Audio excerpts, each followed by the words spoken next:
Reshuffling Heat on a Warming Planet. Presented by Science at NASA.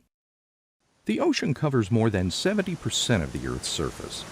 Reaching as far down as 36,000 feet in some places, the waters of our planet occupy a staggering volume.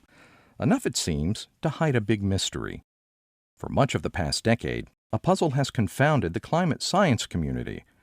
Nearly every measure of climate change, from the rising level of the seas to the mounting concentrations of CO2 in the atmosphere, show a warming world. Yet from about 2003 to 2012, global surface temperatures appear to level off in what some call the hiatus.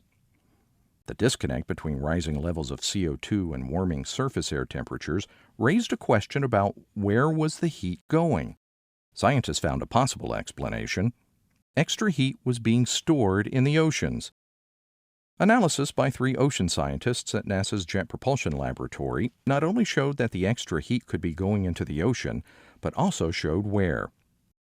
Basically, the missing heat has been hiding in a subsurface layer of the Pacific and Indian Oceans, says Veronica Nieves, lead author of a paper reporting the results, published in 2015 in the journal Science.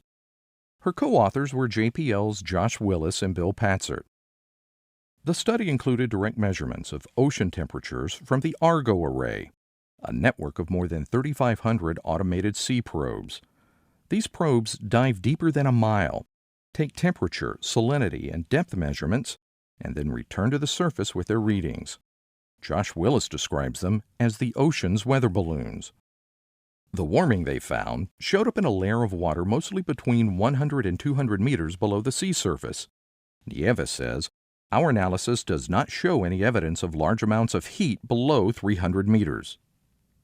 Bill Patzert says the subsurface heating gradually piled up in the western Pacific Ocean, then leaked into the Indian Ocean.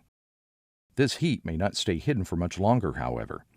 The temperature structure of the ocean is determined in part by a climactic cycle known as the Pacific Decadal Oscillation, or PDO.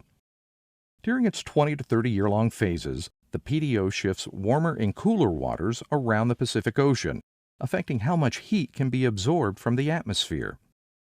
Nieves says previous studies suggest a connection between the phases of the PDO and hiatus and acceleration periods. Lately, the PDO has been in a negative or cooling phase, but Nieves believes this is about to change.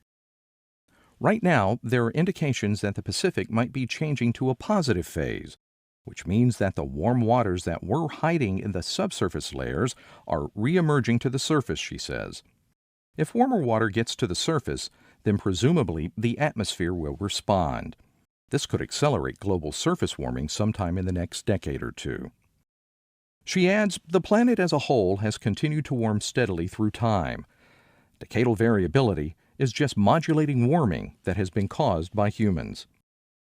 NASA will continue observing the thermal state of the planet, looking at many factors, including surface and atmospheric temperatures, sea surface height, ice, and Earth's radiation budget.